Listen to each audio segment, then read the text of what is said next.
السلام عليكم، ازيكم يا شباب؟ بكم بخير. بالنسبه بقى للاوت اوف باند سيكوال انجكشن كطرق عمليه بقى، تمام. ايه هو الاوت اوف باند؟ الاوت اوف باند زي ما قلنا قبل كده ان انا ببدا اعمل قناه خارجيه او حاجه خارجيه تبدا تعمل لي الاتاك، تمام. بالمختصر المفيد يعني ايه؟ انا دلوقتي ولا الايرور بيز بينفع، بعمل اي كاركترز ما مش بيجيب اي حاجه، فما بتعمليش اي ايرور، تمام. وحتى في البلايند، البلايند بقى ممكن يبقى في واف، ممكن يبقى في تشويش على على الريكومنديشنز بتاعت السيكوال، في حمايه عاليه، فبالتالي مش بقدر اعمل اي حاجه، وساعتها هقدر اطلع بيانات خفيفه جدا، فابدا الجا للاوت اوف باند سيكوال انجكشن. الاوت اوف باند عباره ان انا مثلا انا بخزن بيانات في السيكوال، وبدل ما يعني في دي تشانل تانية بقى بتبدا تعرض البيانات دي. دي واحد من الاتاك. الاوت اوف باند باختصار ان انا بجبر الداتابيز، يعني انا بجبر الداتابيز انها تعمل ريكوست خارجي للسيرفر عندي على الويب ابلكيشن بتاعي انا كاتاكر، يعني اتاكر دوت كوم.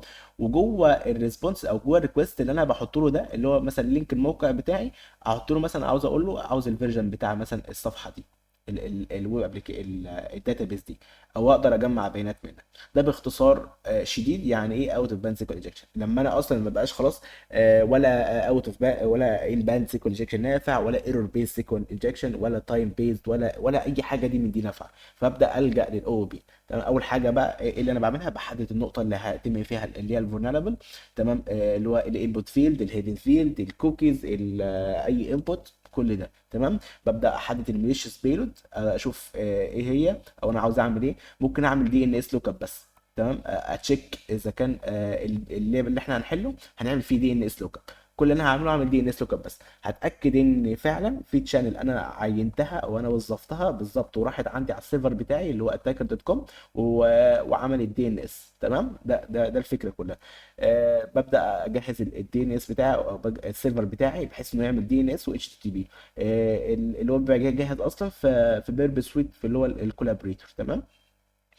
ببدا اعمل تراجد كل باك بقى، ببدا اشوف بقى ايه اللي اقدر تمام. ممكن نبدا اعمل اتش تي تي بي database force اتش تي تي بي ريكوست. انا فاكر ببدا اعمله ب اتش تي تي بي بحيث ان انا ايه، ممكن مثلا اعترض البيانات دي واقدر اشوف البيانات دي ما تبقاش متشفره، يعني مش هحط له اتش تي تي بي اس يعني، تمام. في مثلا في فانكشن بستخدمها في لكل دي بي ام اس عندنا، مثلا زي اكس بي سي ام دي شيل، سي ام دي شيل. دي فانكشن بتجبر الداتابيز انها تعمل سيرفر شيل على على اتاكر دوت كوم، بحيث ان اقدر تبقى اسهل يعني، حاجه زي نت كات مثلا كده، تمام. اقدر اربطها بنت كات. دي ان اس بيس او بي سيكوال انجكشن بيس تو فورس ريزولف تو مين نيم سيندنج دي ان اس كويري ان اتاكر كنترول دي ان اس سيرفر. ده اللي احنا هنحله في اللاب ان شاء الله، تمام. شويه فانكشن بقى، ما علينا. بتبدا ازاي؟ انجكت بيلود، جراف سيكوال انجكشن بيلود، سند بيلود، بروسيس بيلود، سند دي ان اس كويري، تمام. هو ايه اللي بيحصل؟ ان انا بحط البيلود في المكان في الابلكيشن جوه الموقع بتاعي، تمام. الموقع بتاعي ده، وقمت طلبت منه مثلا ايه، وليكن ان عاوز الفيرجن مثلا. ايه اللي بيحصل؟ بيروح مثلا على السيرفر، كان في رسمه هنا، تمام. ايه اللي بيحصل؟ ببعت له الليشيوس بيلود، بيروح للداتابيس. الداتابيس بقى بتبعت الابلكيشن ده او الريكوست ده، لانه هو كده كده اصلا انا عامله دي ان اس ريزولف. انتر اكت او الكولابريتور اللي موجود في بيرب سويت هو اصلا معمول عشان يحاكي الدي ان اس او الاتش تي تي بي ريكوست. هو معمول عشان انت ما بتعملش واحد من الصفر، لا بيبقى جاهز.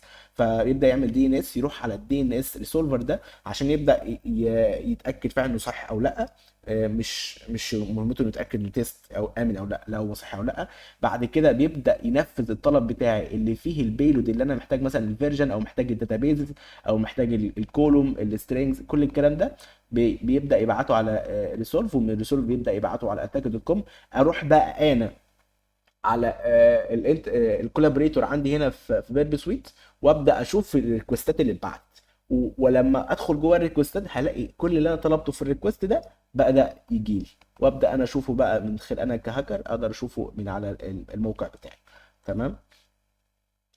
اتش تي تي بي سيرفر طبعا ده شكل من اشكال البيلود، تمام.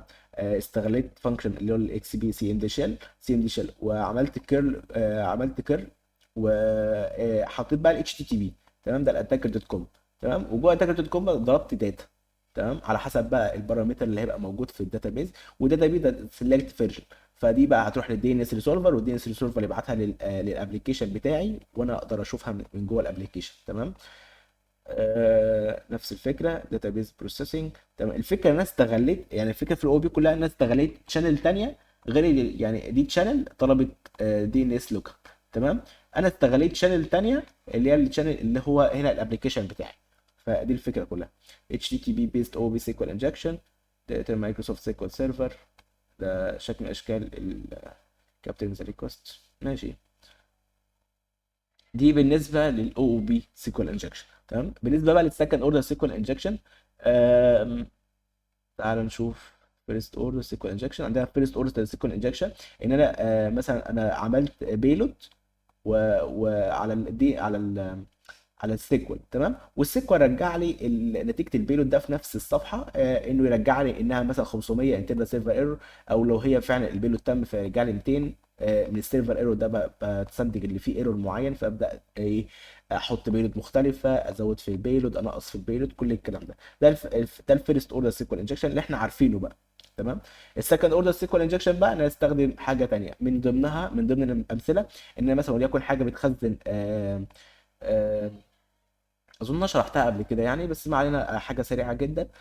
مثلا حاجه بتخزن كومنت، جوه الكومنت ده عملت سيكوال انجكشن، تمام. بيلود قمت حاطه فاتخزن في مكان، فببدا تاني لما الابلكيشن يجي يرندر او يجي يعالج الريكوست ده بعدين، اللي هو مثلا انا جيت فتحت الكومنت ده، كده الابلكيشن عالجه تاني بس باستخدام شانل تانية في طريقه العرض، تمام. فبالتالي ظهر لي البيلود انه انجكتابل واتنفذ، تمام.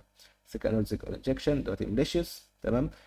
خزنت الكومنت، كومنت مثلا في فيسبوك مثلا، الكومنت راح اتعالج واتخزن في الداتابيز، وانا من ناحيه تانية رحت قريته من ناحيه تانية في المكان اللي اتخزن فيه، كانه انا عملت له انجكتابل في صفحه ورحت استوردته من صفحه تانية. ده الفرق، تمام.